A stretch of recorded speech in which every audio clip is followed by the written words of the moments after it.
Senhor é lindo e preparou esse momento hoje aqui para nós.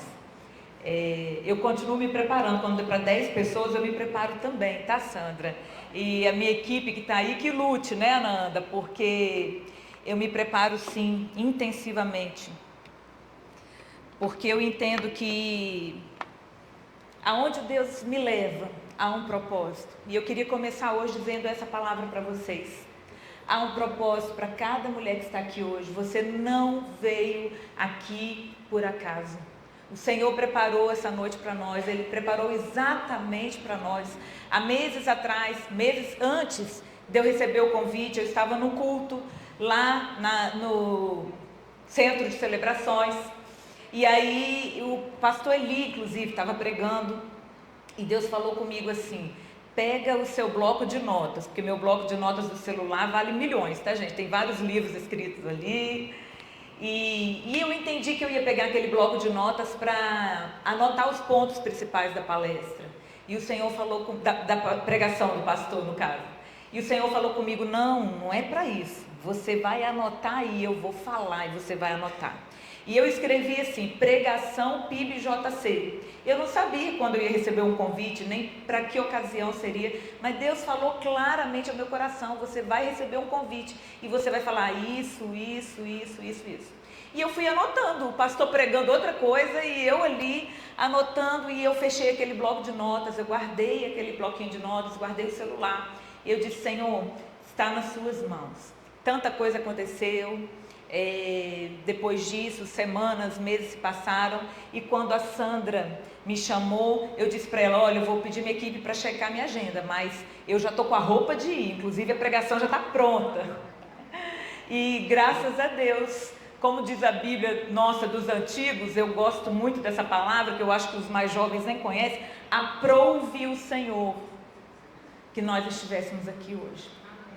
E Deus tem falado tanta coisa ao meu coração sobre hoje. Há uma unção do Senhor nesse lugar. Uma unção para derramar sobre a vida de vocês, que primeiro Ele derramou sobre mim. E eu só vim aqui entregar isso para vocês. A minha equipe está aí. Cadê o povo do Instituto André Fritz? Levanta a mão. Cadê o povo? Tem mais funcionário, tem mais gente lá atrás. E minha equipe sabe que eu hoje não, há muitos anos já, há alguns anos, eu não dou nenhum passo se esse passo não estiver no meu propósito. Eu não aceito nenhum convite, eu não vou a nenhum lugar se isso não estiver dentro do propósito que Deus tem para a minha vida. Isso é uma maneira que eu caminho com o Senhor, uma maneira que eu encontrei para cumprir o meu chamado, a maneira que eu encontrei para ter saúde, para ter minha família comigo. Então eu não aceito e eu falo não para inúmeros convites, porque eu entendo que nós temos que ir aonde o Senhor quer nos levar. E hoje eu estou aqui por causa disso. Não foi por mim nem pela Sandra, mas porque o Senhor me trouxe até aqui para dar uma palavra específica para vocês. E tanta coisa vem acontecendo, e a Sandra falou comigo assim: eu não sei se vai ser lá no Templo Sede, porque vai ter outra programação no Centro de Celebrações, a gente está em dúvidas. E essa semana, quando eu estava preparando, finalizando, e eu passei essa semana toda na presença do Senhor, minha equipe não aguenta mais, está doida para eu voltar segunda-feira cedo, eu tenho que estar lá, porque eu fiquei a semana toda conectada com aquilo que o Senhor queria falar para a gente hoje. E eu me lembro que 24 de julho de 2010, eu estava aqui, nesse templo, nesse lugar, exatamente nesse lugar, no velório da minha filha. Aqui tinha um caixão pequenininho, e eu estava aqui devolvendo a minha filha ao Senhor. Eu já tinha devolvido no dia anterior, e eu estava aqui. Nós fizemos um culto lindo para despedirmos de Marina. E eu estava, o Senhor falando ao meu coração sobre isso, porque que curioso, a última vez que eu estive aqui, e eu peguei um microfone, porque nós fizemos um culto lindo, eu orei no final, eu pedi ao pastor Juarez para me deixar dar um testemunho, eu falei, e eu me lembro que eu falei tantas coisas para o Senhor, e foi a última vez que eu assumi esse microfone, 24 de julho de 2010, certamente o dia mais triste da minha vida. E Deus me trouxe aqui, Exatamente aqui, porque como a Sandra disse, a minha carreira começou pregando no púlpito da PIB de Aimorés. Aos 14 anos eu preguei no culto dos adolescentes. Muita gente acha que eu me formei, mestre, doutora, e saí palestrando, mas não, eu fui criada na igreja e o Senhor me usou desde a infância, a adolescência, e foi a minha primeira missão, meu primeiro propósito. E ali o Senhor falou profundamente ao meu coração, e muita gente não sabe disso. Mas esse retorno hoje, e depois disso, lá na época em Aimorés, eu falava, ministrava, até no culto do Ano Novo eu preguei, né, Jô? E eu passei no vestibular na UFES, e aí para o segundo semestre teve greve, ficou sem pastor, eu praticamente assumi a igreja, eu estava contando isso para meus filhos essa semana, eu pregava nas rádios, com a irmã Olga, me levava para as rádios, União Feminina Missionária, estou me entregando a idade, agora não tem mais jeito, falou União Feminina, acabou, né? Mas Deus me usou profundamente naquele lugar. Depois disso, Deus fez assim com a minha vida, olha, me tirou daqui e me colocou aqui. Quando eu era criança, o meu sonho era ser missionária. Eu já dei esse testemunho, inclusive está fixado lá no meu Instagram. Meu sonho era ser missionária, mas eu sentava, quando falava assim em Aimorés, igreja pequenininha do interior, década de 80, né? E eu me lembro sentadinha, quando falava assim, hoje vai ter uma missionária no culto. Gente, eu pegava a minha melhor roupa, porque eu queria ser chique já, criança. Eu pegava a melhor roupa, o cinto da minha mãe, ficava nada a ver com nada a ver. Eu me lembro com um moletom cinza, um cinto vermelho, eu achava lindo. Eu sentava no primeiro banco, porque eu pensava assim, essa missionária vai falar para mim, porque eu vou ser missionária, ela vai falar para mim, eu vou ser missionária. E a missionária começava, gente, e ela lá, abençoadamente simples. E eu começava a olhar para o missionário, pensava, meu Deus do céu, e o meu cinto vermelho? E a missionária começava a falar, irmãos, eu deixei a minha família, a casa dos meus pais, eu não casei. Eu disse, Deus, eu quero casar. Aí ela dizia assim, ai Senhor, mas irmãos, e eu não pude ter filhos. Eu disse, Deus, que missionárias rebeldes? Eu disse, sou eu quero ter 4 filhos. E ela falando, e eu ia murchando no banco, parecia que eu ia escorregar. No final do culto eu estava chorando, não é para ir lá na frente, é porque eu sabia que queria sair correndo. E eu dizia, Deus, eu quero ser missionária. Ela dizia assim, só esse ano eu peguei malária 5 vezes. Eu disse, Deus, eu não quero dormir na rede, eu não quero pegar malária, eu quero ter 4 filhos, como que vou ser missionária? Mas eu amava estudar. Sempre amei estudar, sempre fui muito estudiosa. Essa preparação toda, eu tinha essa preparação todinha para a prova de geografia. Eu pegava o cabo de vassoura, fingia que era um microfone, eu ensinava geografia para as paredes. E eu não entendi o que Deus queria fazer com a minha vida. E aprove o Senhor que eu continuasse estudando, fazendo aquilo que era a minha paixão. E por um tempo eu achei que eu provavelmente estaria abrindo mão de ser a missionária que eu achei que Deus me fez para ser, porque os meus sonhos não se pareciam com os sonhos daquelas missionárias que eu conhecia. Mas a minha vida mudou tanto, que hoje nós estamos aqui. E eu quero falar a primeira coisa para vocês, que o fato de eu voltar aqui hoje, neste lugar que há 13 anos atrás eu estava ao lado do caixão da minha filha, é para dizer para vocês que há um Deus que nos tira do velório e nos leva à vitória. Hoje eu estou aqui para testemunhar que o Senhor me tirou daquele dia de sofrimento, me curou, me resgatou. O Senhor colocou no meu coração essa paixão por estudar, Ele me permitiu estudar. E Ele me trouxe até aqui para dizer para você a primeira coisa: você não veio aqui para me ouvir, você veio aqui para ouvir o Senhor. Ele vai falar com você e Ele precisa te dizer que não importa o que você está passando hoje, porque Ele me tirou do velório e me trouxe a vitória nessa noite, para dizer para vocês que Ele vai fazer nas nossas vidas. Então eu quero orar com vocês, eu quero agradecer o Senhor, eu quero que você coloque agora a mão no seu coração e diga assim: eu não vim aqui por acaso. Nós não viemos aqui por acaso. Você pode achar que veio aqui para me ouvir, minhas alunas, minhas amigas de Aimorés, minhas conhecidas também estão aqui, e não foi para me ouvir, foi para ouvir o Senhor. O Senhor tem um propósito para nós hoje. Juntas aqui nós vamos orar. Senhor, eu te agradeço, Pai. Eu te agradeço, Deus, por voltar aqui hoje, 13 anos depois, pegar esse microfone e poder contar o que o Senhor tem feito por mim, pela minha família e por essa geração. Eu te agradeço, Deus. Eu te agradeço porque o Senhor é o Deus que me viu naquele velório. O Senhor é o Deus que me enxergou nas noites sem dormir, chorando e clamando. O Senhor é o Deus que está comigo, ó Deus. E por mais que eu não seja a missionária da rede, ó Pai, mas seja a missionária das redes, é o Senhor que está comigo quando eu sofro alguma perseguição, é o Senhor que está comigo quando eu estou no voo e o voo está sendo péssimo, é o Senhor que está comigo quando eu estou sozinha no hotel para palestrar, para levar, ó Deus, ciência, para levar saúde, mas para levar o seu amor, ó Deus. É o Senhor que está comigo nas noites mal dormidas e na vida de sacrifícios. É o Senhor que está comigo, ó Deus, na família linda que o Senhor me deu. É o Senhor que está comigo, ó Deus, para ver, ó Deus, o meu marido rendido aos pés do Senhor. Foi o Senhor que me permitiu ver isso. Os meus filhos, e eu te louvo, ó Deus, porque hoje o Espírito Santo está passeando aqui entre nós, Deus. E eu quero te clamar agora, ó Deus, menos de mim, ó Pai. Eu não vim aqui para que as pessoas me conheçam, nem vejam o que eu faço. Eu não vim aqui para que as pessoas vejam os meus livros, nem o meu trabalho. Eu vim aqui, ó Pai, para que cada um receba a porção que o Senhor já falou que vai entregar. Que a unção do Senhor está sobre nós. O Espírito Santo está passeando nesse lugar. E em nome de Jesus, ó Deus, entrega aquilo que o Senhor veio entregar, apesar de mim, Pai. Fala, Deus.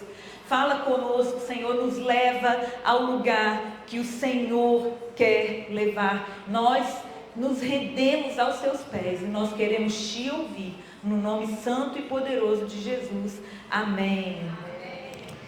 Meninas, nós vamos começar fazendo uma viagem. Mulheres Improváveis. Esse QR Code é o QR Code do meu Instagram. Se tem alguém que ainda não me segue, segue, deixa o like, não custa nada. Lá a gente continua se falando nos stories, né, Dadá? Levanta a mão aí, Dadá. Gente, vamos bater palma para Dadá. Porque dá lá, gente, olha lá, Brasil, dá confiança.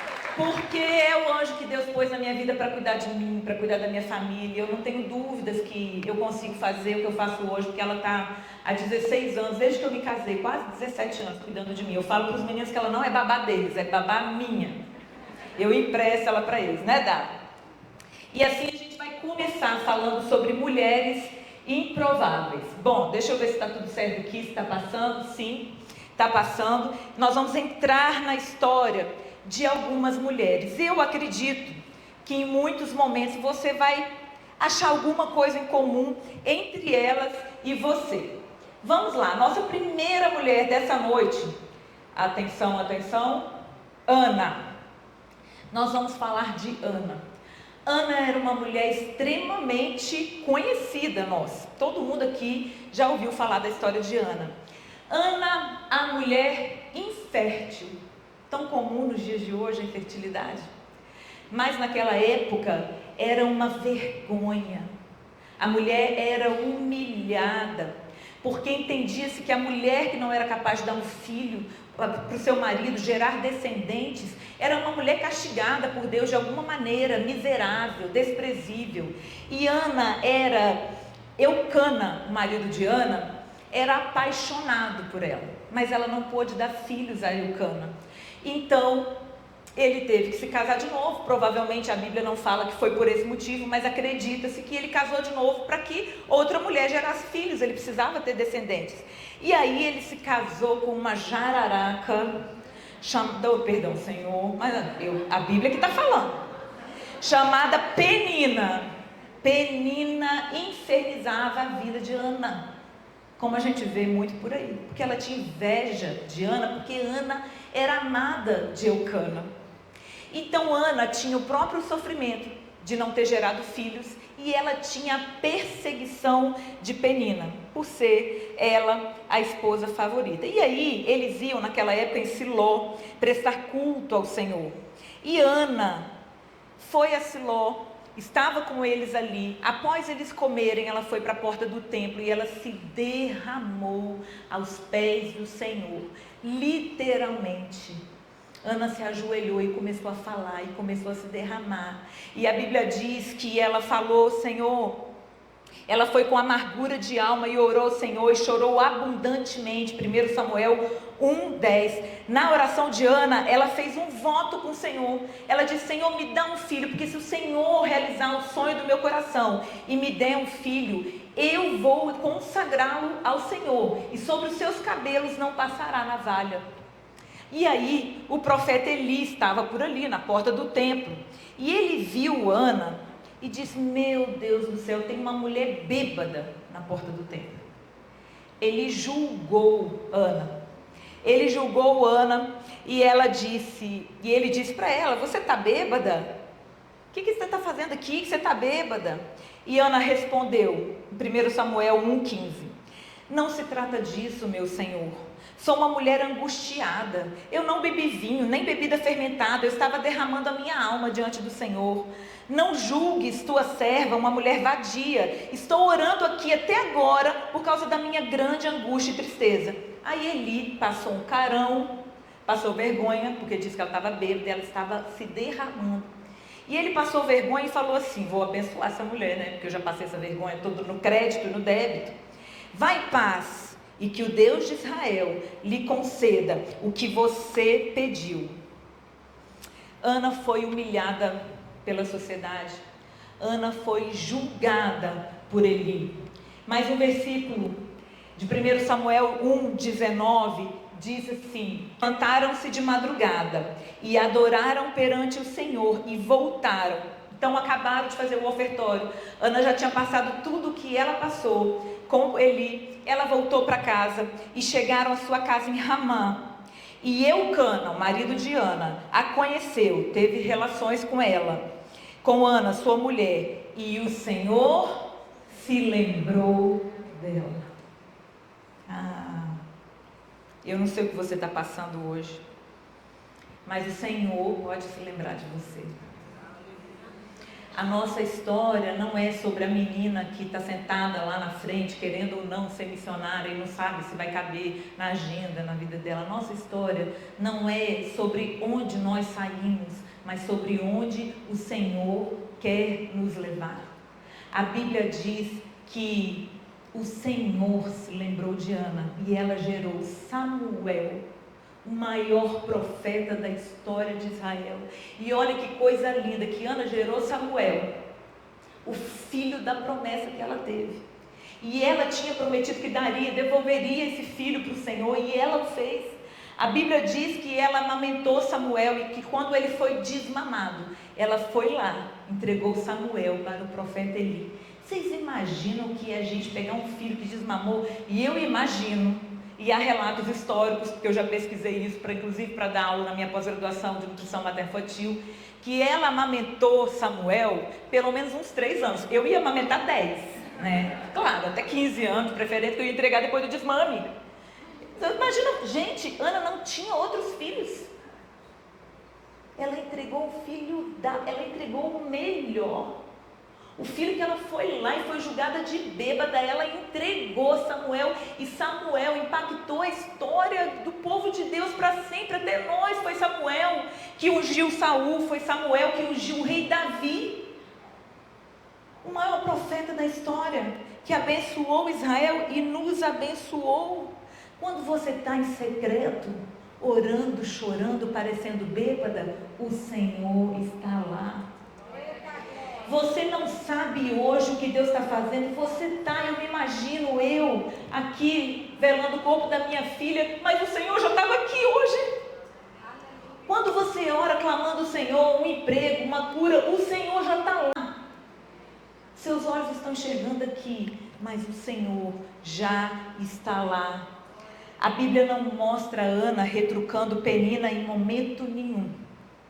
A Bíblia mostra Ana levando a aflição dela e derramando sobre o Senhor. E aí a gente tem que aprender, igreja. Aí a gente passa vergonha, igreja. Porque quando o problema vem, a gente faz o quê? Chora, reclama, conta para as meninas, conta no grupo do WhatsApp, fala, retruca as inimigas. Mas Ana não. Ela levou ao lugar certo. E ela foi atendida porque o Senhor já estava lá. Agora a gente vai falar de uma outra mulher que era prostituta. Aí não. Aí você está pegando pesado, André. Prostituta, Raabe. Uma mulher que era prostituta. Se hoje, quantas pessoas torcem o nariz para as garotas de programa, para tantas pessoas à margem da sociedade, imagina naquela época. Raabe era uma prostituta. E aconteceu que Josué, quando ia conquistar a terra de Canaã, a terra prometida, essa terra era toda repartida em vários reinos, cada um tinha o seu próprio rei, e eles precisavam conquistar quem? Jericó, aquelas muralhas de Jericó. E Josué disse: eu vou mandar 2 espias. O que aconteceu? Os espias foram com a cara e a coragem e a proteção do Senhor. Chegou lá, eles caíram dentro de Jericó, tudo com muros, e todo mundo temendo Josué e o povo de Israel, porque já sabia que eles tinham conquistado um monte de terra, estava todo mundo alerta. Mas esses espias foram, e Raabe, que era prostituta, morava numa hospedaria, e eles foram para essa hospedaria.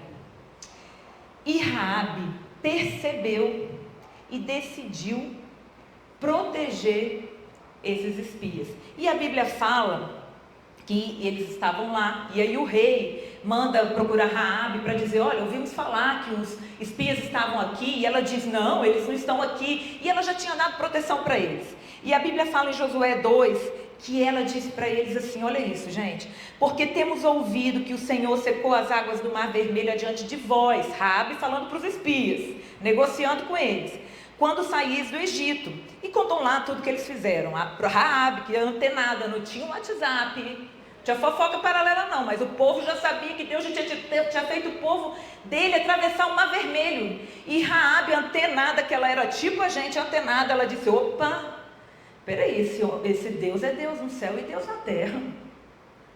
Eu vou fazer parte desse propósito. Eu vou morrer mesmo? Vai todo mundo morrer? Todo mundo dessa cidade vai morrer.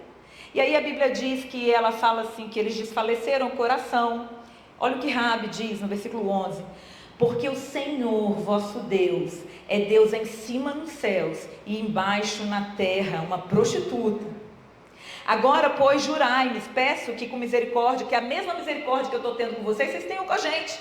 Usa de misericórdia e me dá um sinal de segurança. E enfim, Raabe negociou com eles. Ela protegeu, traçou com eles um plano, e eles disseram para ela: ok, nós vamos proteger você e a sua família, nós vamos te entregar uma corda vermelha, porque a casa de Raabe era em cima da muralha, a muralha que ia ser toda destruída. E aí eles falaram com ela: é justo, nós vamos te proteger, você está nos salvando. E ela professando a fé dela nesse Deus deles. E aí eles disseram: você vai pegar essa corda, você vai pendurar essa corda na janela, e nós vamos descer, e nós vamos lá, e quando a gente voltar vai ser tudo destruído, mas você e a sua família não serão, por causa dessa corda. Vocês sabem o que significa essa corda? O sangue de Jesus, que milhares de anos depois, centenas de anos depois, ia vir se derramado, porque era uma corda vermelha, a mesma corda do sangue daquele que não se importa se você foi uma prostituta. Porque quando ele entra na sua vida, ele faz algo novo. Ele faz algo novo. E a Bíblia diz que pela fé, Raabe, a meretriz, não foi destruída com os desobedientes, porque conheceu, acolheu em paz, com paz, aos espias. Gente, a história de Raabe é tão linda, que olha Raabe na genealogia de Jesus. O que é isso? Vocês teriam vergonha de colocar uma prostituta na sua genealogia? Mas o Senhor não teve, não. Ele não apenas abençoou Raabe, e não por ela ser uma prostituta, mas apesar dela ser uma prostituta, ela teve fé, o Senhor a perdoou, ela se juntou ao povo de Israel. Vocês sabem o que eu fico imaginando? A Raabe dentro da casa dela, com o pai dela, que devia ser bêbado, com os outros, todo mundo da família dela era prostituta, ela juntou a família, e eles da janelinha olhando toda a cidade ser destruída, o muro todinho caiu, mas ela não pereceu, a casinha ficou lá. Eu imagino que ficou só aquela partezinha do muro, com certeza, porque a casa dela não caiu, né? Caiu toda a muralha de Jericó. Eu acho que ficou aquele cotoco de muro e a casa de Raabe. E é verdade, Vocês imaginam a barulheira, ela dizendo, eita Deus poderoso, e nós estamos aqui intactos, em pé, porque Deus não quer saber se você foi uma prostituta, se você se arrepender, querida, Ele joga no mar de esquecimento. Deus não escolhe as pessoas mais santas, Ele não escolhe as pessoas preparadas, Ele não escolhe o pastor, Ele não escolhe o ministro, Ele não me escolheu porque eu sabia, porque eu ia fazer um doutorado, não, Ele escolhe corações disponíveis, pessoas que têm atitude, aquela pessoa que Ele fala assim, minha filha, eu vou te abrir essa porta aqui, você vai, o quê? Já estou indo, estou com a roupa de ir, Senhor, manda que eu faço. E foi isso que Raabe fez, e o Senhor a honrou. Gente, Raabe foi a tataravó do rei Davi. É muito lindo isso. E o mais lindo é que o Senhor não se envergonhou, e o Senhor colocou o nome dela na genealogia de Jesus, para dizer para a gente assim, olha só, eu uso quem eu quero. Não é título, não é julgamento humano. Você pode torcer o nariz para sua amiga, você pode torcer o nariz para quem você quiser, porque o Senhor usa quem Ele quer, quem tem coração disponível. Você está perdendo o seu tempo julgando o outro, minha filha, Deus está usando ele daquele jeito mesmo, porque Ele não quer saber se ela era uma prostituta.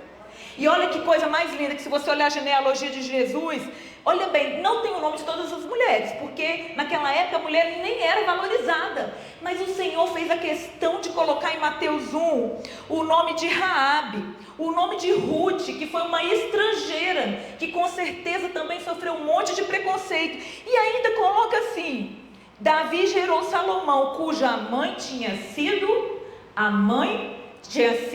mulher de Urias. Sabe quem é essa?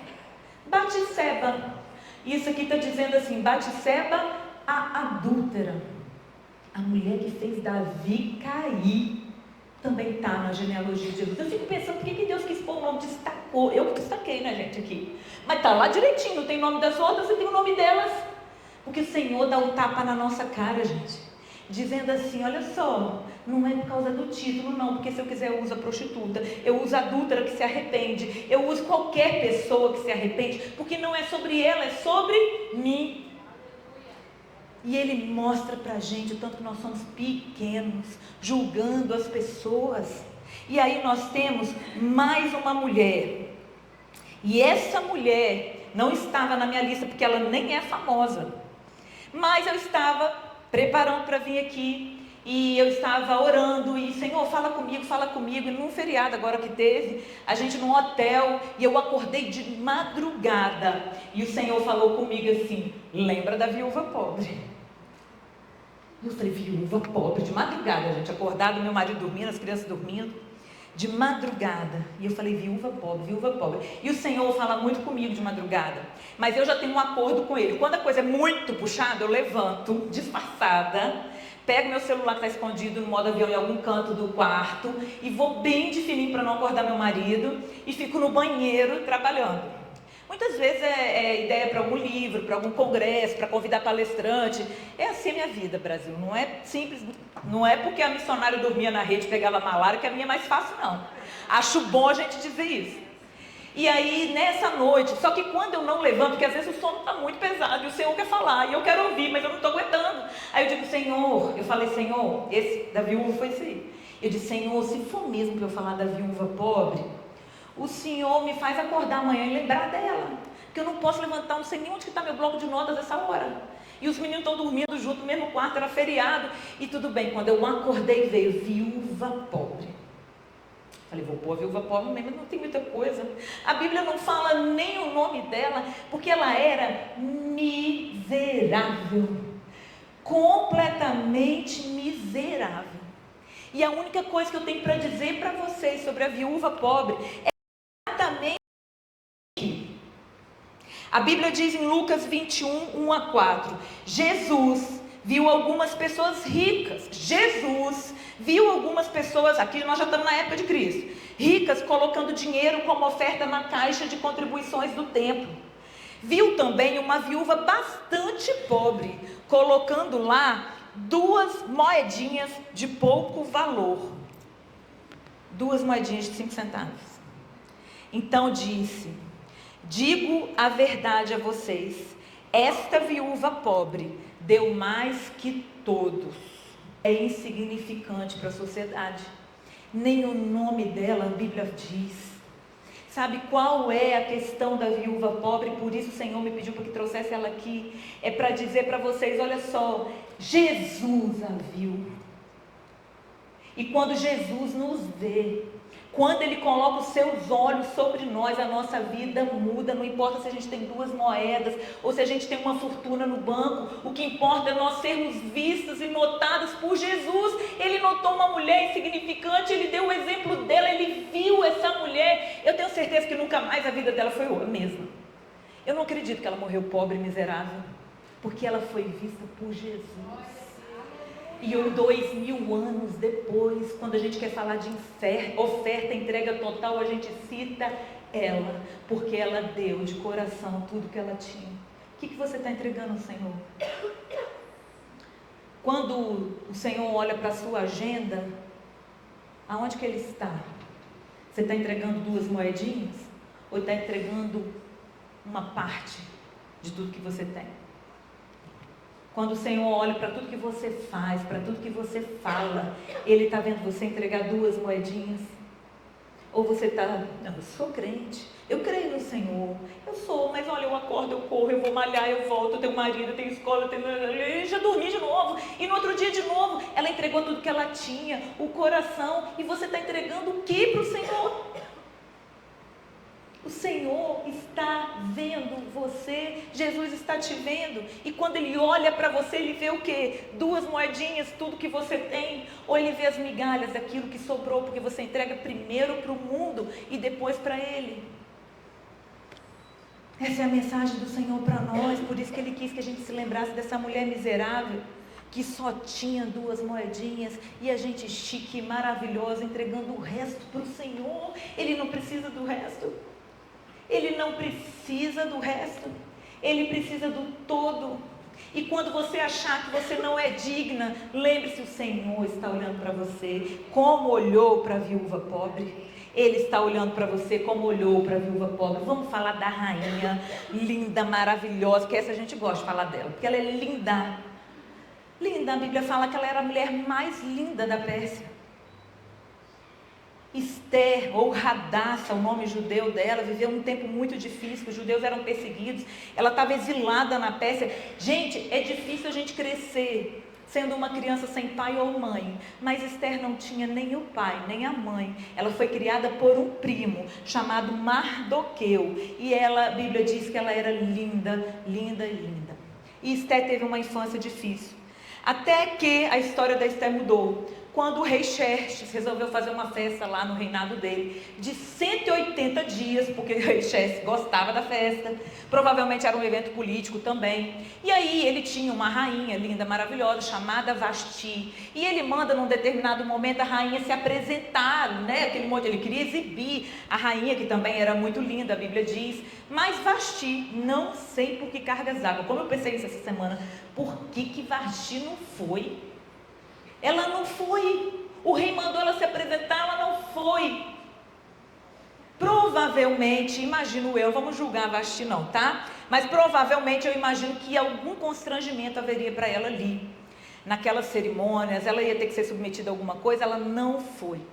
E aí, o rei baixou um decreto que nunca mais ela ia poder chegar à presença dele. Imagino talvez que ele até tenha se arrependido depois, mas já tinha decretado e não podia voltar atrás.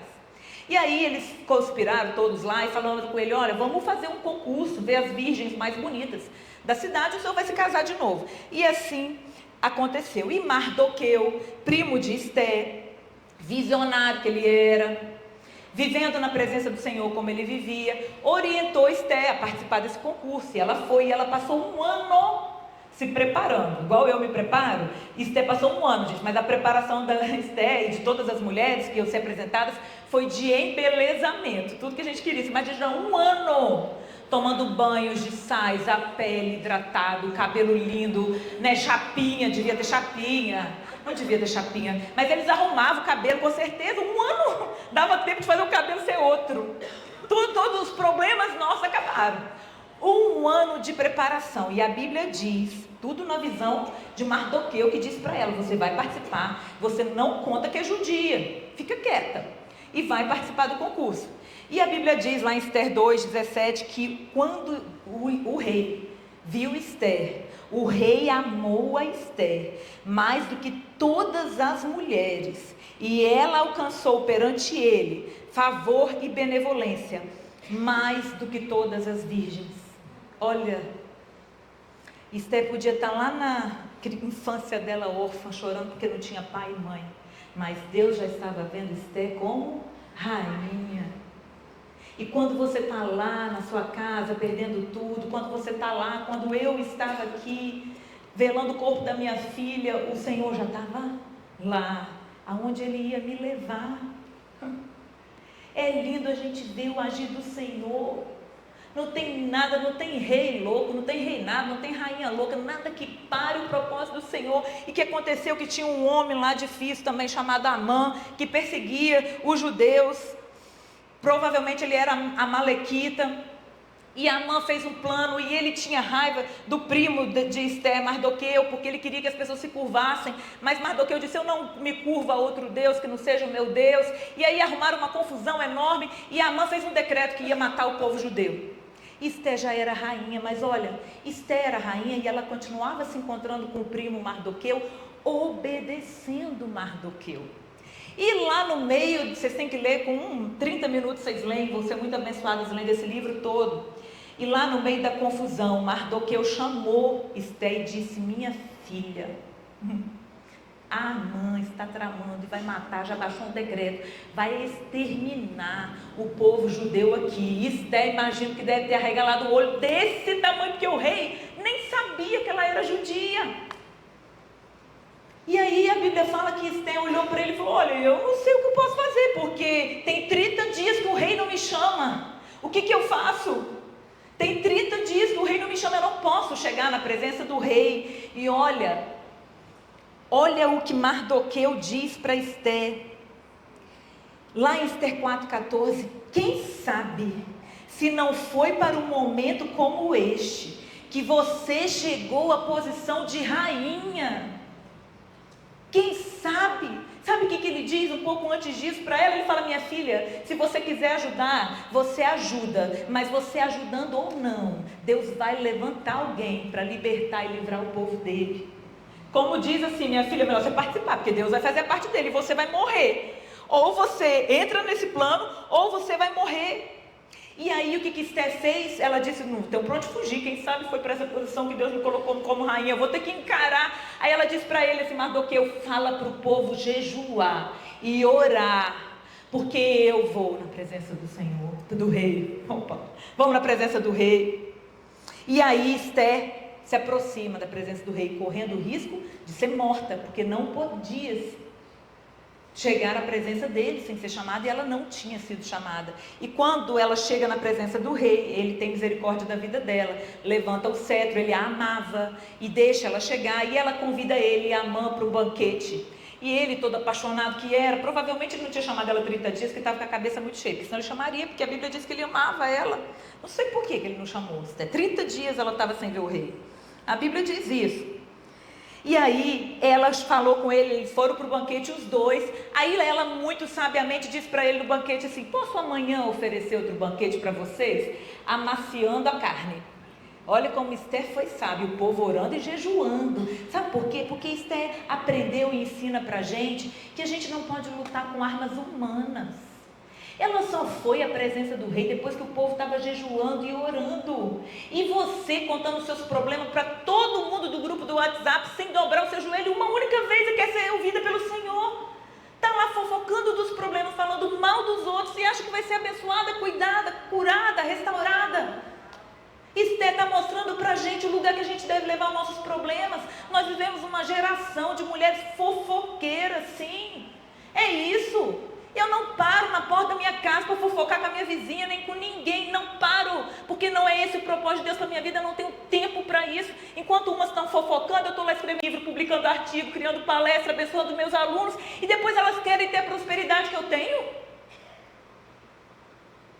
A gente precisa ser sábia. E Esther foi lá nesse segundo banquete e disse para o rei: olha só, esse homem está do seu lado, Amã, ele quer matar todo o povo judeu. Eu digo mais, vai me matar também, porque eu também sou judia. O rei pelo amor de Deus, eu tenho que salvar minha mulher. Só que ele não podia voltar atrás do decreto. E o resumo da história é que ele fez um novo decreto. Esther fez um novo decreto. A rainha, quem sabe não foi para esse lugar, para essa ocasião que Deus te fez rainha. Você achou que é órfã e Deus te fez rainha para um propósito maior. Você achando que aquilo que você passou na sua vida, quando você foi molestada pelo seu pai, quando você foi perseguida pela sua mãe, ia te parar, e o Senhor te vendo como a rainha que vai falar para essa geração. É isso que o Senhor quer nos dizer hoje. E o que acontece é que o decreto de Esther, que o povo ia poder se defender, e o povo estava orando na presença do Senhor, e eles se prepararam, porque a gente tem que se preparar, e eles lutaram e venceram. Glória a Deus! E Amã foi enforcado na forca que ele tinha feito para Mardoqueu. Glória a Deus! Porque é isso que o Senhor faz com os nossos inimigos. Não, queridos, a Bíblia, preste atenção no que eu vou falar agora. A Bíblia continua sendo escrita em algum lugar. O Senhor está escrevendo a nossa história. E o que o Senhor está escrevendo sobre você? O que o Senhor está escrevendo sobre a sua família? O que o Senhor está falando de você? Para onde você leva os seus problemas? Quando Deus escolhe Esther e faz Esther rainha, Ele diz assim: eu não preciso de circunstâncias favoráveis. Eu não preciso de pessoas maravilhosas e capacitadas. Eu preciso de corações disponíveis e pessoas obedientes, porque Esther, quando chegou à posição de rainha, continuou ouvindo e obedecendo Mardoqueu. Ela podia ter se enchido de razão, porque agora ela era rainha, vai ficar ouvindo o primo falar o quê? Mas ela continuou ouvindo Mardoqueu. E eu quero falar para vocês agora de uma outra mulher, Andréia, a mãe que perdeu a filha. Essa que está aqui hoje. Tantas coisas eu poderia contar dessa história para vocês, mas eu vou resumir a parte inicial e vou me concentrar em 2 momentos. Eu me casei 20 e poucos anos de idade, e logo que eu casei eu engravidei na lua de mel, e depois que eu me engravidei eu tive um aborto. Eu sofri um aborto espontâneo em casa. Foi muito sofrido. Eu sempre quis ser mãe. Meu maior sonho era ser mãe. Quando eu conheci meu marido, eu disse para ele assim: olha, não me deixa perder meu tempo. Eu tenho mais ou menos 2 anos para a gente namorar e casar. Você imagina eu falando isso para meu marido no primeiro encontro? Porque se, no primeiro encontro de namoro, porque eu não quero perder meu tempo, porque eu já tenho, eu devia ter 24, eu acho, 25, olha bem, eu já tenho 25, eu fazendo as contas. E o meu marido com garfo assim, porque nós estávamos almoçando, a gente trabalhava junto e ele ficou com o garfo na boca, e eu dizia assim, porque eu já tenho 25, e aí eu fico pensando, 26 para 27, são 2 anos, eu já vou estar com 27, até a gente casar e ter filho vai demorar, então não posso perder tempo. Se você não tem o interesse de casar e ter filhos, nós não vamos namorar. E ele ficou com o garfo, desceu com o garfo. E ficou pensando. Mas eu nunca tinha falado tão sério na minha vida. E glória a Deus que 2 anos depois a gente se casou. E ainda disse para ele: se der 2 anos a gente não casar, eu termino. Porque até que eu arrume outro. Entende? Olha as contas, olha as contas. É verdade, pior que é verdade. Pior que é verdade. E aí, meu maior sonho era ter filho. Quando eu engravidei e perdi, foi um sofrimento imenso. Eu não sei quantas de vocês já sofreram um aborto. Se vocês quiserem levantar a mão, podem levantar. Mas um aborto, ele é um luto sem defunto. Ele machuca a gente demais. E a sociedade não está nem preparada para isso. As pessoas não sabem nem o que elas falam com você. Você está grávida hoje, amanhã você não tem mais filho, né? Não tem nem como enterrar o filho. Mas você estava grávida, você tinha um filho, você perdeu um filho. Mas amanhã está todo mundo vivendo a vida normalmente. E aí, depois disso, eu perguntei à minha médica Amanda, não sei se a Amanda está aqui, e eu perguntei a ela quanto tempo depois eu posso engravidar. Eu tive um parto normal às avessas dentro de casa. Foi um sofrimento imenso. Como meu marido é médico, ele ficou em contato com a Amanda, Dada vai lembrar disso, que ela estava do meu lado, graças a Deus. E eu expelindo em casa e urrando de dor. Chegou um momento que um coágulo fez uma obstrução, então eu cheguei a perder a visão de tanta dor que eu estava sentindo. Eu delirei, eu perdi a visão, até conseguir expelir tudo isso. E eu me lembro pegando aquele embriãozinho assim na mão, para jogar no vaso. E eu peguei, eu era enfermeira já há muitos anos de UTI, eu dava aula sobre isso, eu sabia que era um embrião. Eu disse, Deus, eu vou jogar o meu filho num vaso e vou dar descarga. Quantas mulheres estão jogando os filhos no vaso e dando descarga hoje? Milhares. E eu fiz isso. E aí eu perguntei a Amanda, quanto tempo depois eu posso engravidar de novo? Ela disse 2 meses. 2 meses depois eu engravidei do Miguel. Esse príncipe que é o Miguel hoje tem 15 anos, uma bênção na minha vida. Quando o Miguel nasceu, a gente queria ter 2 filhos, eu já tinha perdido um, eu queria ter 4 na minha infância, mas eu já tinha perdido um, tive o Miguel, e eu cheguei no consultório da Amanda e falei, Amanda, agora quanto tempo eu posso engravidar de novo? Já tinha convencido meu marido de tudo, inclusive dos 2 filhos. Ela disse assim, nossa André, mas foi tudo ótimo, 6 meses. 6 meses eu estava grávida de novo. Olha que eu sou obediente. De Marina. Estava grávida de Marina. Mas no início da gravidez da Marina, o meu marido, que é ultrassonografista, sentou do meu lado na cama um dia, numa segunda-feira, eu passava muito mal, e o meu marido sentou do meu lado e ele falou para mim assim, quando ele entrou dentro de casa, às 4 horas da tarde na segunda-feira, eu já imaginei que tivesse acontecido alguma coisa muito grave. Eu tinha feito um ultrassom na quinta, mas a médica tinha ficado tão transtornada, ela é nossa amiga, mas eu achei que é porque estava muito lotado, e ela não me disse nada, falou que estava tudo bem e me mandou para casa. Quando o meu marido entrou e sentou do meu lado na cama, cheio de papel, eu disse, está tudo bem? Ele disse, não está tudo bem. E eu falo que meu marido é médico e tem coisa que ele fala igual médico mesmo, assim, sabe aquele médico que não está preparado, que fala o negócio todo de uma vez? No caso, na época, foi ele. E acho que nem foi por ele ser médico, porque eu acho que ele fala com as pacientes completamente diferentes. Foi porque ele era o meu marido e ele estava sofrendo. Ele pegou aquele monte de papel de ultrassom e disse assim, não está tudo bem, o bebê que você está esperando é muito mal formado. Eu trabalhava com bebês mal formados há 10 anos, como enfermeira coordenadora de UTIs neonatais e pediátricas. E ele disse assim, olha, é muito grave, é inviável. Na melhor das hipóteses, você vai perder esse bebê como você perdeu aquele primeiro. E aí ele começou a tirar aquele monte de papel do bolso e me mostrando, ele é ultrassonografista, está vendo isso aqui, tudo é líquido, é como se você tivesse uma toxoplasmose congênita, uma rubéola, mas você não tem nada, seus exames estão normais. E o meu marido levantou, a minha mãe estava lá, ficou meio atordoada, ela estava indo embora para a Enorésia, e eu disse, pode ir, mandei ele levar ela também, que é para ele sair um pouco.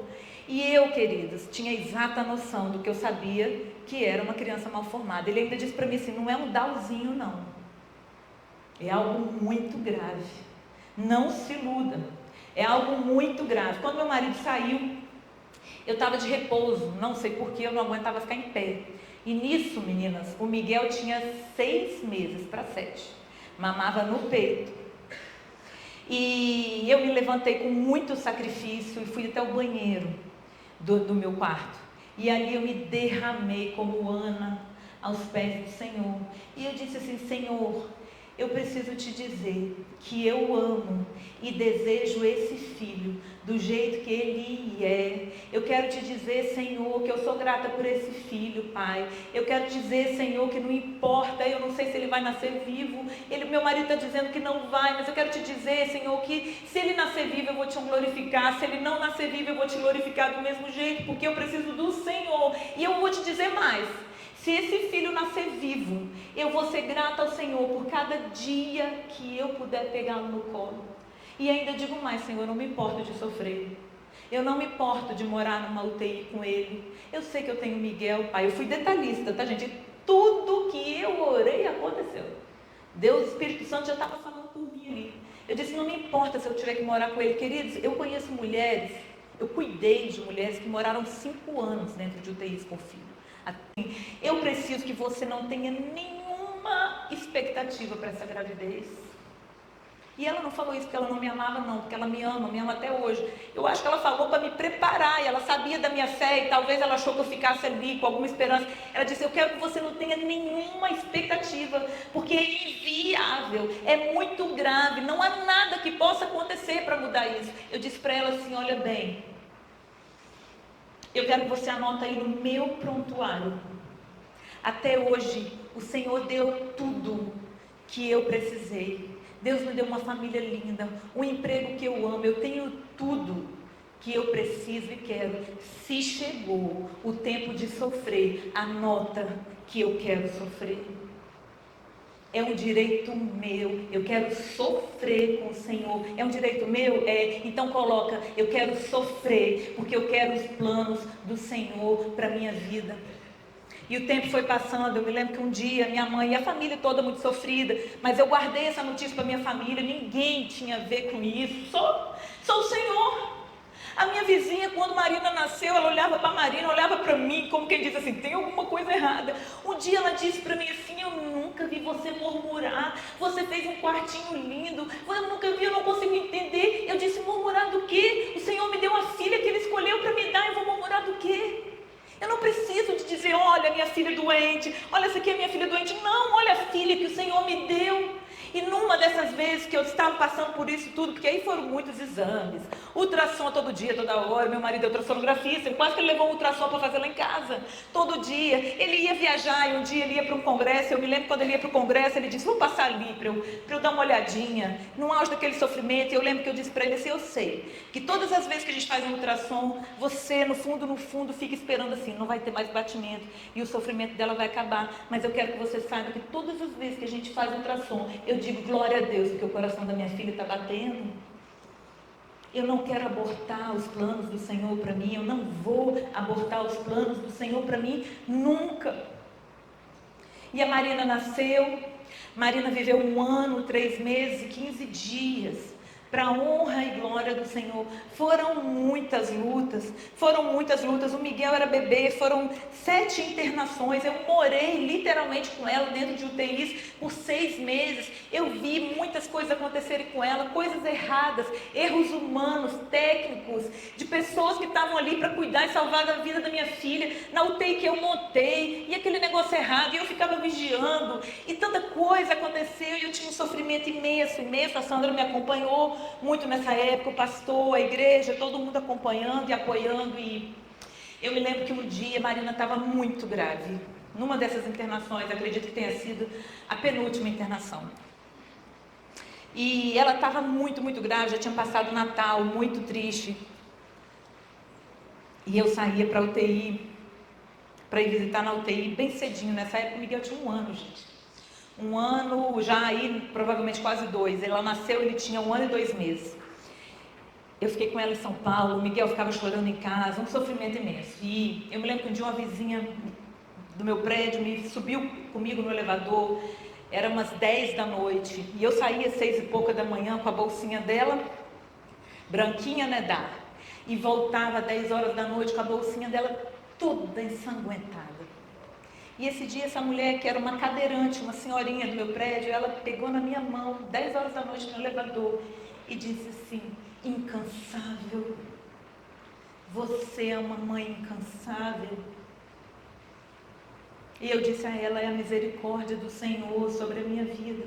Mas o que eu queria contar para vocês é que, num dia de janeiro de 2010, a Marina estava muito grave, e eu não estava preparada para ver Marina partir. Eu já tinha tido muitas experiências com o Senhor, ela já era um milagre, porque pelos médicos ela não teria nem nascido viva.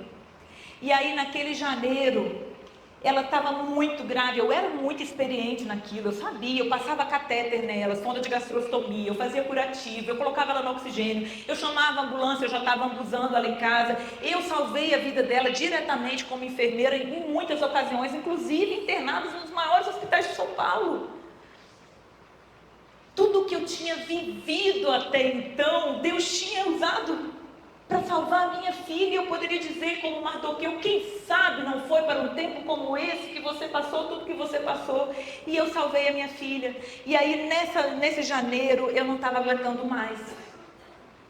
Eu deitei na cama para dormir, e aí naquela época não tinha WhatsApp, já tinha celular, mas era completamente diferente. E eu dormia perto, às vezes, do telefone, porque a gente dormia pensando se o telefone ia tocar e a notícia que Marina tivesse morrido. Mas naquela noite eu não estava bem, eu não estava aguentando mais aquele sofrimento. E eu disse para o Senhor assim, eu não tenho como ficar nesse quarto, meu marido estava dormindo, eu me levantei. Eu entrei no escritório do meu apartamento e eu tranquei a porta. Eu estava tão consciente, eu falo isso no meu livro, estava consciente, tão consciente do que eu ia fazer, que eu tranquei a porta. E eu comecei a falar com o Senhor, em pé ali, do jeito que eu estava, e eu dizia, cadê você? Você não está vendo? Você não está vendo o que eu estou passando? Eu não vou aguentar ver a minha filha morrer.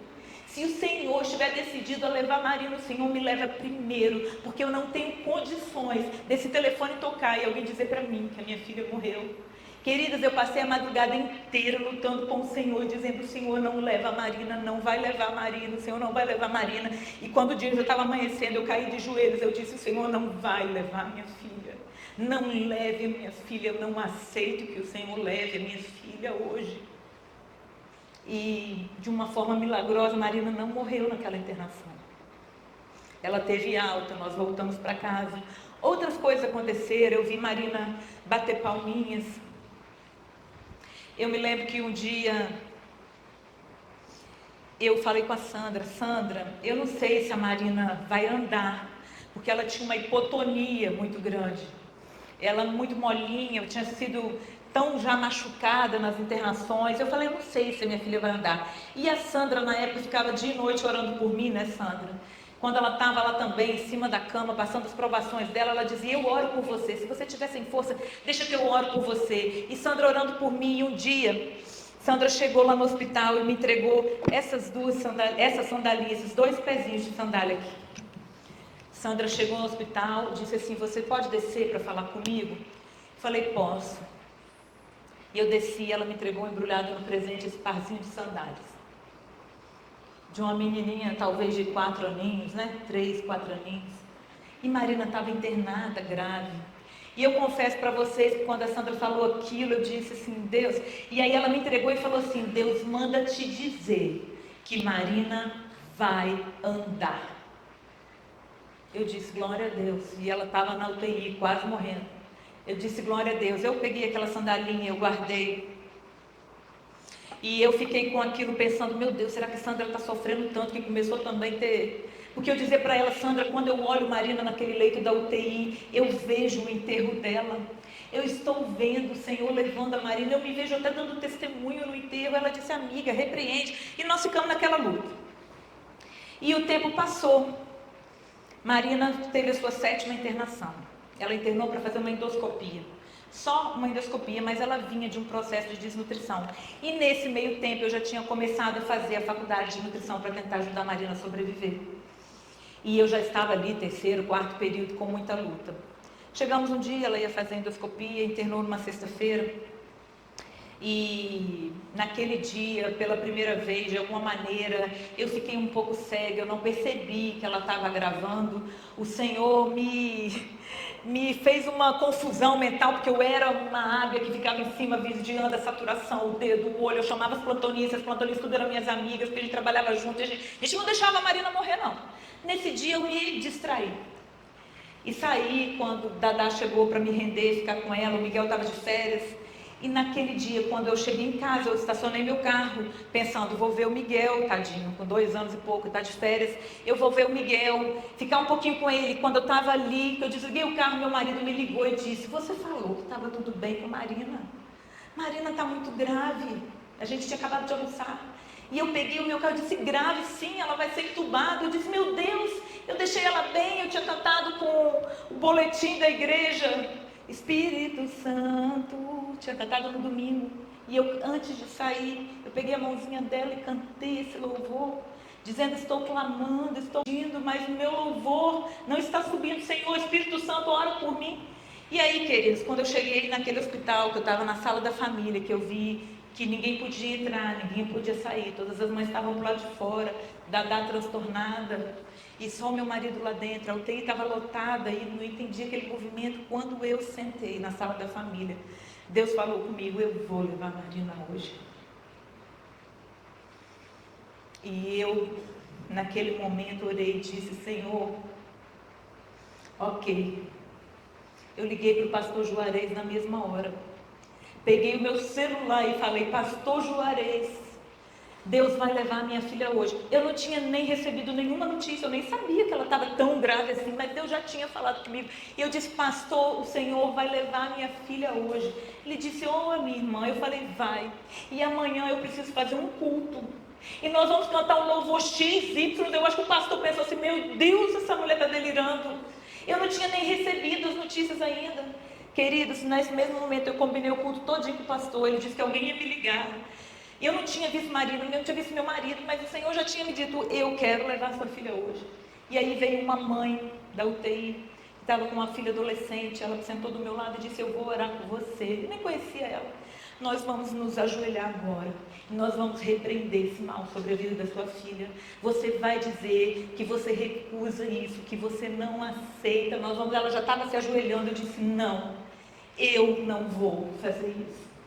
Ela disse: por quê? Porque o Senhor vai levar minha filha hoje. Ele já falou comigo. E eu vou entregá-la, porque a minha filha foi um presente do Senhor. E Ele vai levar. E eu já estava ali contando quantos dias ela tinha vivido. Ela não tinha nem morrido ainda. Deixa eu falar uma coisa para vocês. Deus é tão maravilhoso que Ele me permitiu entrar na UTI. Quando nós entramos na UTI, ela já estava em parada cardiorrespiratória, mas os aparelhos estavam ligados. E eu cheguei, e eu sei que a gente chama os pais ainda com os aparelhos ligados, para o corpo estar quentinho. Eu também fazia isso quando eu era enfermeira. E eu entrei, mas meu marido já estava ali em prantos. E quando nós entramos, toda a UTI estava lá, os médicos, todo mundo, amigos meus, pessoas que se formaram com meu marido. E eu olhei para a Marina, tudo ligado, e eu comecei a orar. E o céu se abriu naquele lugar. E eu disse: Deus, nesse momento eu vou te entregar a minha filha. E o Senhor vai levá-la para um lugar que não tem mais choro, não tem mais antibiótico, não tem punção venosa, não tem gastrostomia. Leva a minha filha para esse lugar, eu vou te devolver. Muito obrigada, porque ela viveu 1 ano, 3 meses e 15 dias. E eu contando as horas no relógio. Eu prometi que eu ia ser grata e eu agradeço. Gente, quando eu acabei de orar, o aparelho que media ali a frequência cardíaca dela começou a apitar.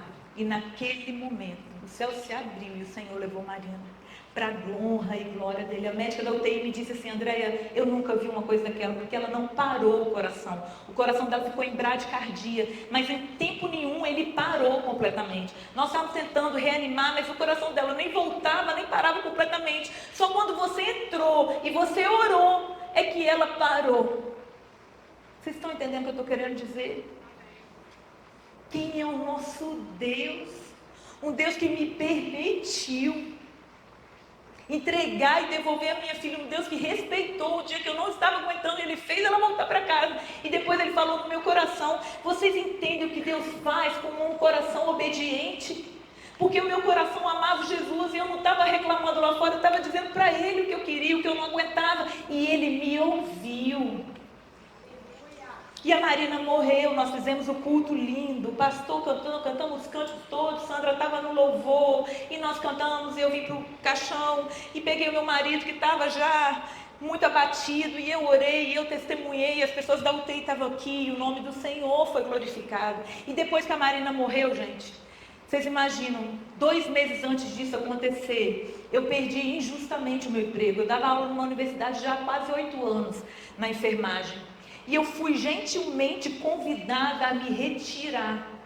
Eu fui pedir à dona da universidade, uma mulher milionária, chiquérrima, eu pedi a ela que me desse uma licença sem vencimento, porque minha filha estava grave na UTI, eu tinha que dar aula como? E eu pedi a ela: não precisa me pagar, eu preciso que você me dê uma licença de 6 meses, 1 ano, até que a situação da minha filha se resolva, e eu possa voltar a fazer o que eu sempre amei. E ela disse: ah, professora, muito chique ela disse: ah, professora, pede suas contas, que as portas vão ficar abertas para a senhora. E naquela hora, gente, eu não tinha nada. Nós tínhamos um custo altíssimo com Marina. Eu sempre amei trabalhar, nunca dependi do meu marido. E eu não tinha nenhuma perspectiva da vida dela. Isso foi 2 meses antes dela morrer. E aí ela disse isso para mim, e o Senhor falou no meu coração na mesma hora: pede as contas. Eu pensei: Senhor, não tenho condição de pedir as contas hoje. A minha filha está morrendo, a mulher olhando para mim e eu falando com o Senhor: não tenho como eu vou pedir essas contas? Meu marido, as despesas, o que eu vou fazer? Eu preciso desse emprego, eu amo trabalhar, eu não estou pedindo nada demais, eu estou pedindo licença sem remuneração. E o Senhor disse: pede as suas contas. Mas eu não pedi na hora.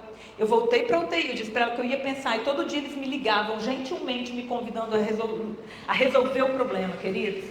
Uma mulher que me viu sofrendo e me empurrou com um salto alto. E o Senhor falou, e eu fui lá e pedi as contas. Quando Marina, 2 meses depois, morreu, e aí eu já não tinha nenhum emprego, eu já não tinha mais a filha, a gente teve que tirar o oxigênio, a UTI que eu tinha montado em casa. E eu me lembro que um dia, em cima da cama, logo nos primeiros dias, eu falei com meu marido assim: O que eu vou fazer da minha vida agora? Ele estava trabalhando, e quando ele voltou do trabalho, eu abracei e falei: o que eu vou fazer da minha vida agora? E o meu marido, gente, como Mardoqueu na minha vida, me disse assim: quantas Andréias e quantas Marinas estão passando pelo que você e a nossa filha passaram? Você vai se levantar dessa cama, vai continuar o seu curso de nutrição, vai se formar e ser a profissional que você procurou e não encontrou. Aleluia! Aleluia, porque Deus põe sempre um Mardoqueu na nossa vida, basta a gente ouvir e obedecer. Aleluia! Porque aquilo foi um novo sopro de esperança na minha vida. Ela morreu 23 de julho, a gente estava em férias. Na outra semana as aulas voltaram, eu peguei meu carrinho, eu peguei meus trapos, porque eu era um trapo vivo, e eu fui para a faculdade. Quando eu cheguei lá, minhas colegas, todo mundo olhava, parecia que estava chegando um fantasma, e eu estudei, e a primeira aula era de desnutrição. A professora colocou de dieta, colocou uma foto de uma menina desnutrida, e aquilo foi uma facada no meu coração, porque eu estava vendo Marina, e eu me levantei e fui arrastando, segurando na parede, até chegar no banheiro e chorar, e voltar e continuar estudando, porque eu criei que Deus não me desampararia. Eu sabia que as lágrimas que eu chorei no Senhor não ficariam ali perdidas. Nessa época eu não tinha nenhuma perspectiva, gente, de que um dia eu ia ser conhecida, de que eu ia escrever 5 livros, de que eu ia fazer um doutorado. Eu não tinha nenhuma perspectiva, mas eu criei e amei o Senhor. E eu preciso te dizer essa noite que o Senhor quer corações disponíveis, o Senhor quer obediência e o Senhor quer excelência. Se você buscar na minha história, como a Sandra falou, se você buscar na história de Esté, você vai ver uma mulher obediente. Se você buscar na vida de Ana, você vai ver uma mulher obediente. Se você buscar na vida de Raabe, você vai ver uma mulher que creu, que era pecadora, mas creu, se arrependeu e o Senhor transforma. E olha que coisa linda quando a gente olha essas mulheres hoje. Ana não é mais infértil porque o Senhor deu um novo título para ela, e é isso que o Senhor vai fazer na sua vida hoje. Você crê? É isso que o Senhor vai fazer na sua vida. Ana, ouvida por Deus. Raabe, ancestral de Jesus. O mundo podia vê-la como prostituta, mas o Senhor disse: eu vou colocar o nome dela na genealogia do Salvador, e ela vai ser salva por uma corda vermelha, porque o meu filho vai entregar o seu sangue para salvar a humanidade. A viúva pobre foi vista por Jesus. Esté foi libertadora, ela era órfã. E Andréia tem um slogan, Brasil: nós podemos, nós devemos, nós faremos a diferença nessa geração. E aonde eu vou, aonde eu escrevo livro, aonde eu palestro, eu falo: olha, há um clamor nessa geração. As crianças não têm mais famílias, as famílias não se conectam, as crianças estão morrendo, estão adoecidas. Há um clamor. E eu e você, cadê meus alunos aí? Levanta a mão, meus alunos. Eu e vocês, nós vamos fazer a diferença nessa geração. Esse é o meu slogan. Aonde estiver escrito no Brasil, fazendo a diferença nessa geração, você tem certeza que eles vão lembrar de mim. É a minha marca, porque foi para isso que eu nasci. Não foi para ser a mulher que perdeu a filha, mas a mulher que está fazendo a diferença nessa geração. E um dia Sandra profetizou outra coisa na minha vida. E Deus é tão cuidadoso, Ele é tão Deus de detalhes, que essa profecia se cumpriu agora, no dia 2 de setembro, para que eu viesse aqui hoje e pudesse testemunhar isso para você. Quando eu comecei a minha carreira, foi com esse livro, Quando o Sol Me Tocou. E eu escrevi esse livro, e como a Sandra tinha vivido muita coisa comigo, eu entreguei para ela um exemplar antes do lançamento. E a Sandra, na época, com a sogra doente, pegou esse livro e foi para o pronto-socorro com a sogra, porque a nossa história é cheia de porém, né, Sandra? Pegou o livro e disse: eu vou ficar com o pronto-socorro com a minha sogra mesmo, então eu vou começar a ler lá. E como ele é um livro muito gostoso de ler, é um bate-papo, né, a gente conversando, a Sandra sentou no pronto-socorro e passou a noite inteira lendo o livro. E ela me contou, isso foi em 2013, Marina tinha morrido em 2010. E a Sandra me contou que quando ela terminou de ler aquele livro, toda aquela barulheira do pronto-socorro se abafou, todo aquele som se abafou, e ela começou a ouvir.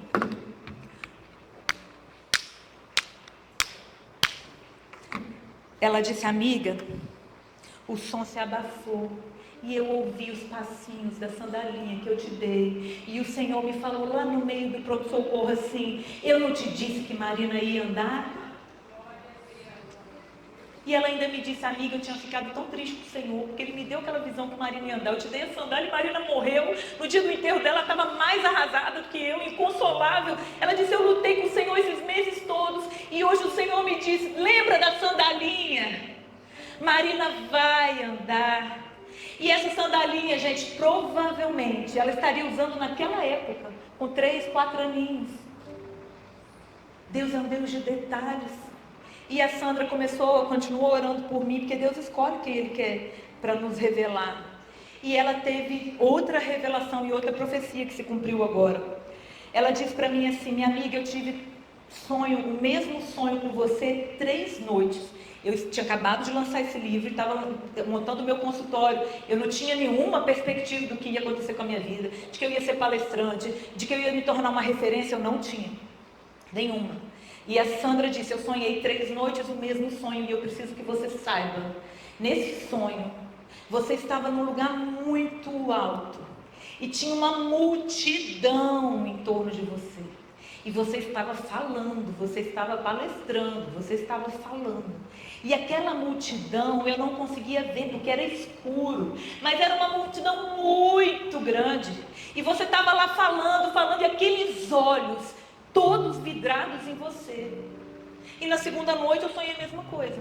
E na terceira noite eu sonhei a mesma coisa. Eu estou te ligando para dizer que eu não sei o que vai acontecer, mas Deus vai te levar num lugar tão alto. Deus vai te levar num lugar tão alto. Ele vai te levar num lugar tão alto que essa multidão, e ela ainda disse assim: ali vai ter um monte de olho de inveja também. Mas eu entendi que se eles estão com inveja é porque você chegou muito longe, minha amiga. E eu preciso dizer a vocês que eu recebi essa foto esses dias, da minha palestra num congresso, maior congresso de nutrição do Brasil. Dia 2 de setembro eu palestrei em Brasília, mais de 10 mil pessoas. Eu fui lá palestrar sobre autismo, e o Senhor falou profundamente ao meu coração. Eu tinha passado uma semana tão difícil, eu já tinha palestrado em Valadares, pegado um avião tipo teco-teco, já tinha pegado turbulência, eu já tinha passado, mas tinha acontecido de tudo, mas eu fui lá, e quando eu pisei naquele palco, a unção do Senhor veio sobre mim, e eu proferi uma palestra, que eu já não sabia mais nem que slide. Eu tinha dado tanta palestra aquela semana, né, Nanda? Que eu na véspera eu pensei: meu Deus, amanhã mesmo, de que eu vou falar? Eu vou falar, e eu tinha me preparado muito, a palestra estava incrível. Mas quando eu pisei, a nossa natureza humana de pisar ali e ver aquela multidão é de amarelar, né, não? É de tremer todinha, eu também, eu sou humana. Mas quando eu pisei ali, gente, aquele lugar virou uma terra santa. E eu comecei a falar sobre autismo. E de repente eu já estava falando sobre valores. Depois eu estava falando sobre família. De vez em quando eu olhava o slide para ver se eu estava muito longe do que eu tinha proposto, porque eu não sabia mais o que eu estava falando. E, gente, eu fui falando, e aquelas pessoas foram se constrangendo, e as pessoas começavam a aplaudir. E eu fui aplaudida 4 ou 5 vezes durante a palestra. Eu fui ovacionada, e eu falava. E só faltou dar glória a Deus, mas o resto tudo teve. Eu disfarcei um pouco no glória a Deus. Queridos, foi um acontecimento no congresso. E quando eu saí de lá, eu tive que sair com o cara, o fotógrafo, que virou meu amigo já, de muitos eventos, e aí ele me protegia para eu conseguir chegar no lugar de autografar. E eu comecei a autografar ali acho que era 12h50, não lembro que horas que eu palestrei mais, e eu autografei 4 horas, 5 horas, eu não conseguia sair dali, as pessoas chorando, as pessoas me abraçando. E quando chegou no final do dia, que eu fui para um lugar para tentar ir ao banheiro, as pessoas fizeram fila na porta do banheiro. Aí uma nutricionista que me conhece há muitos anos, que tem uma empresa incrível, está sempre nos meus eventos, ela foi lá onde eu estava, pediu licença às pessoas. Eu nem sabia, nem sei se ela é crente, eu não sei, eu não me importo em saber se as pessoas são crentes. Eu quero servos do Senhor na minha vida. Nunca perguntei para as pessoas que trabalham comigo que igreja que elas são, mas elas sabem que para trabalhar comigo as pessoas têm que ter fé em Jesus e saber que meu trabalho é espiritual, não é verdade, meninas? Isso o Abílio, meu marido, o segundo Abílios, faz a entrevista, ele já pergunta, porque ele fala: olha, a Andréia, ela tem esse trabalho, mas isso é uma missão. Então, para trabalhar com ela, você tem visão espiritual? Na entrevista. Você crê em Deus? Você sabe que não é assim, Thaís? É assim, porque é isso que nós cremos.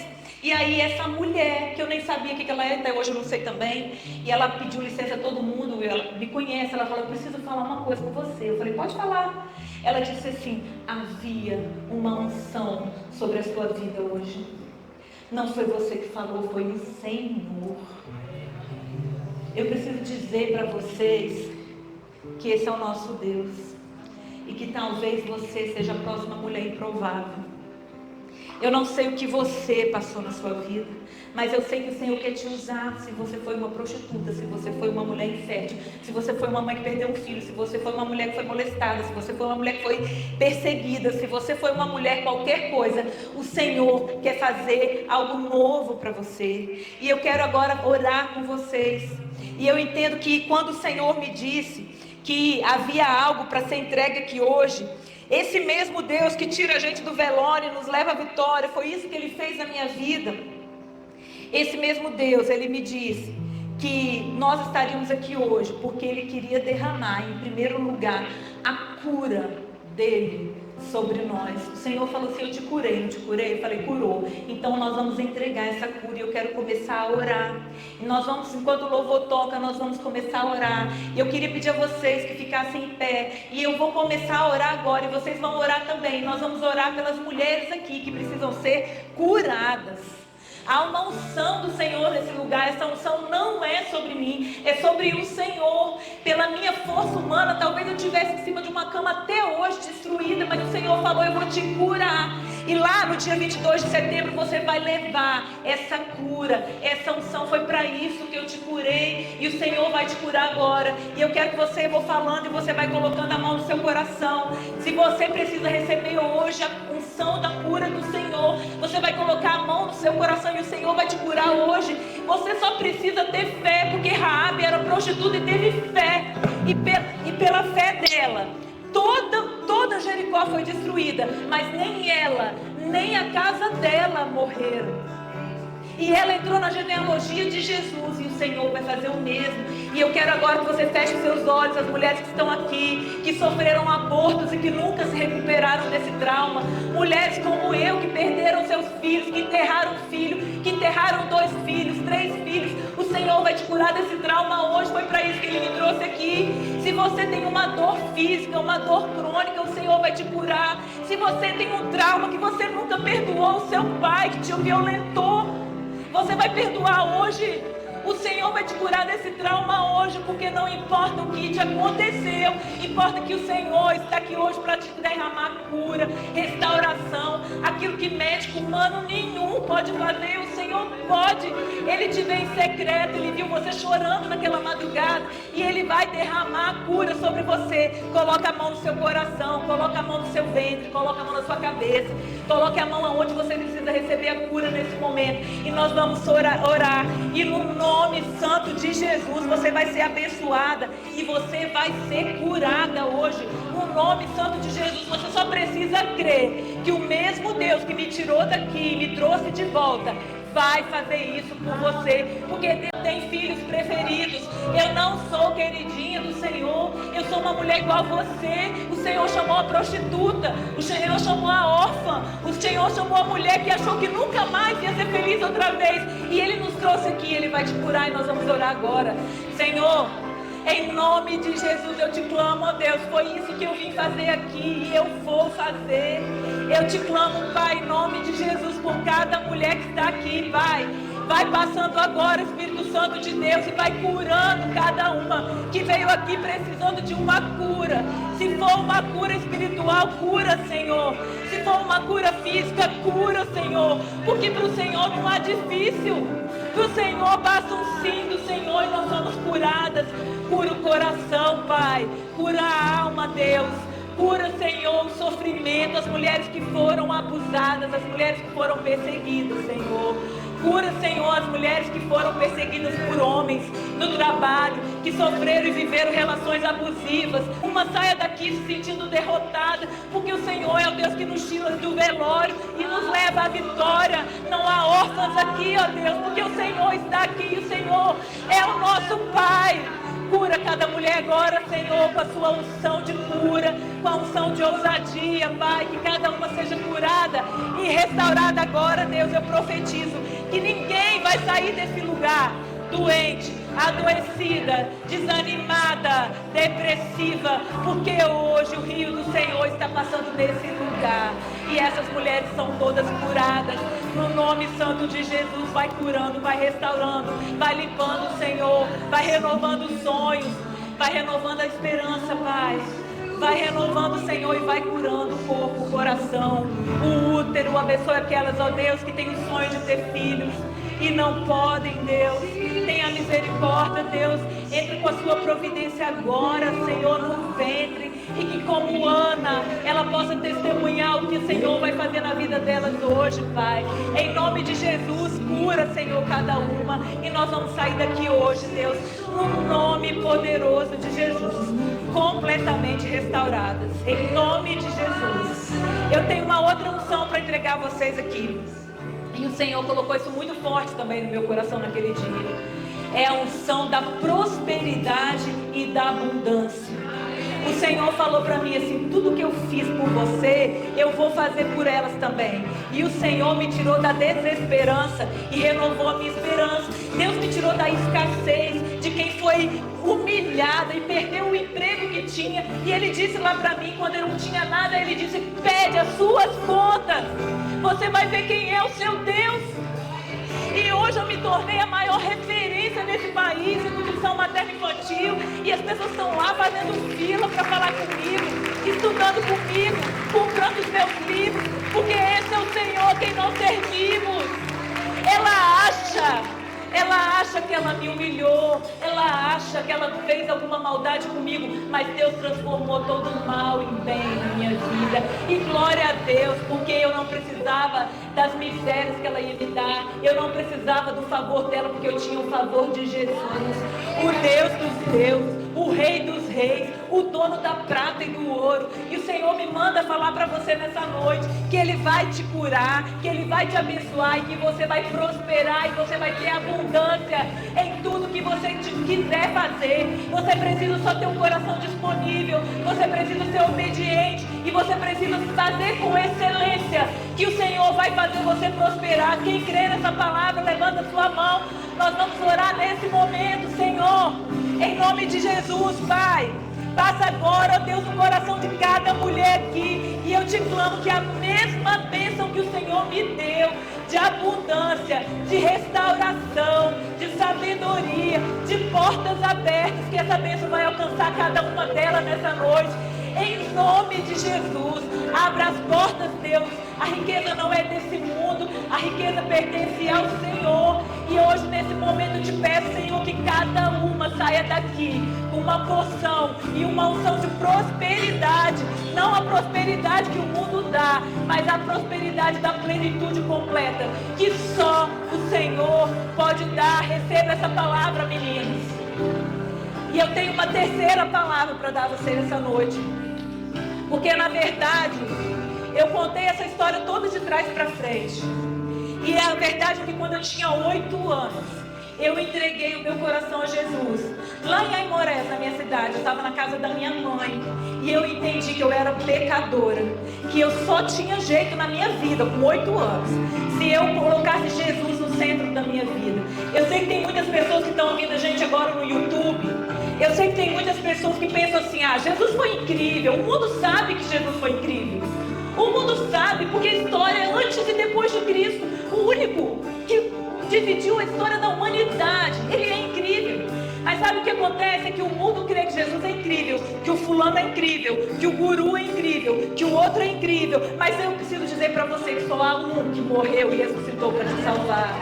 O nome dele é Jesus. O nome dele é Jesus. Eu preciso dizer para você que se Jesus não tivesse me curado, eu continuaria amando Ele. Se Ele não tivesse me dado prosperidade, eu continuaria amando Ele. Porque quando eu não tinha nada e eu estava aqui enterrando a minha filha, eu orei abraçada com meu marido. E eu não me lembro de muita coisa daquele culto, mas eu lembro que eu terminei aquela oração dizendo assim: Senhor, eu viveria tudo outra vez só para estar mais perto de Ti, porque eu não preciso de nada, eu só preciso do Senhor. E eu quero dizer para você que hoje você foi curada, que há uma bênção de prosperidade na sua vida, mas mais importante que a cura e a prosperidade é a salvação. É você saber que no dia que você fechar o olho aqui, você vai na eternidade. E foi isso que não me fez desesperar em momento nenhum, porque eu sei que eu vou reencontrar a Marina na eternidade. E eu preciso dizer a você que nunca entregou seu coração a Jesus, Nós vamos orar agora. Eu vou orar com você, como eu fiz quando eu era criança. Isso não é sobre uma igreja, isso é sobre um encontro seu com Jesus. Eu não vim pregar uma igreja, eu vim pregar a você, Jesus Cristo, nosso Salvador. E você vai fechar os seus olhos agora e eu vou te ensinar, eu vou te conduzir nesse momento, nessa oração, para você entregar o seu coração a Jesus. Você vai sair daqui curada, sim, já foi curada, você já recebeu uma unção de abundância, mas você precisa levar o Senhor. Você precisa ter certeza que a sua vida vai ser do Senhor. E você vai dizer para o mundo: eu não quero guru nenhum. Eu posso admirar as pessoas, eu posso ter mentores, mas eu não posso colocar ninguém no trono da minha vida, porque esse trono pertence somente a Jesus Cristo. Vamos orar agora. Eu vou pedir a você que feche os seus olhos.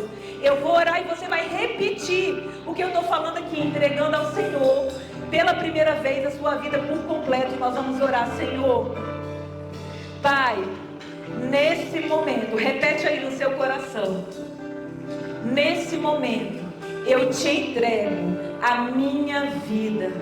Senhor, eu reconheço que sou uma mulher pecadora.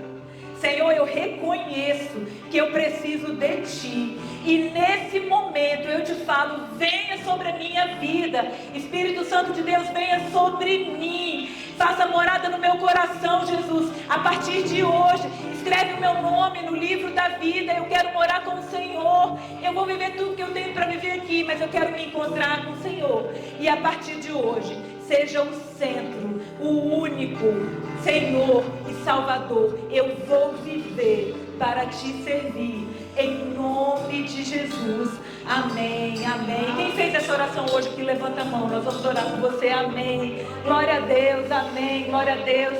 Quem mais fez essa oração aqui essa noite? Não precisa ter vergonha, nós aqui fizemos também, foi a melhor decisão da nossa vida. Levante a sua mão que nós vamos orar por você. Essa igreja vai te abençoar. Amém, amém, que Deus te abençoe. Você hoje foi selada pelo Espírito Santo de Deus. E eu tenho uma última palavra para a gente encerrar o que nós estamos falando aqui. Eu queria saber se aqui existem mulheres que estão desviadas, mulheres que já pertenceram ou pertencem a uma igreja, mas por algum motivo passaram pelo mundo e não voltaram a Jesus. O Senhor te ama. Não importa se você foi Raabe, não importa se você foi órfão, o Senhor manda te chamar de volta. Tem alguma mulher aqui que quer voltar para Jesus hoje, que está desviada? Levanta a sua mão, nós vamos orar por você. Tem alguma mulher que quer voltar hoje para Jesus? Se tiver aí no YouTube alguma mulher que quer entregar o seu coração a Jesus, escreve, ora, faça essa oração e volte para o Senhor. E eu quero contar uma última coisa para a gente louvar e encerrar. Há um tempo atrás, pouco tempo atrás, alguns meses, eu ouvi o meu filho mais novo, o meu marido, eles não. Eu estava na cozinha, eu estava sentada quieta na cozinha, no Instagram. O Davi falou com meu marido assim: pai, até hoje eles não sabem, meu marido vai saber agora, se ele estiver assistindo. Davi falou assim: pai, quando foi que você conheceu Jesus? E eu quase caí da cadeira para pôr meu ouvido para ver o que meu marido ia falar. Como foi? Aí meu marido deu uma engasgada e ele disse assim: como foi, quando foi que você conheceu a Jesus? E o meu marido virou para ele e falou assim, bem alto, sem saber que eu estava na cozinha ouvindo: foi no dia que eu conheci a sua mãe. Quando eu conheci a sua mãe, eu conheci Jesus. Minha gente, eu quase caí da cadeira. E eu disse: Deus, glórias sejam dadas ao seu nome. Porque eu podia não ter ouvido essa conversa, mas o Senhor, que me ama, me fez ouvir, para que eu entendesse que quando as pessoas me veem, elas estão vendo Jesus. Eu quero dizer para você que você hoje vai voltar para sua casa curada, restaurada e abençoada. E que as pessoas precisam olhar para você, o seu marido precisa olhar para você e dizer assim: eu conheci Jesus através da sua mãe. É para isso, há um clamor nessa geração. Isso não pode parar com a gente. Recebe a cura, recebe a unção de ousadia, de conquista, e vamos fazer a diferença nessa geração. Amém?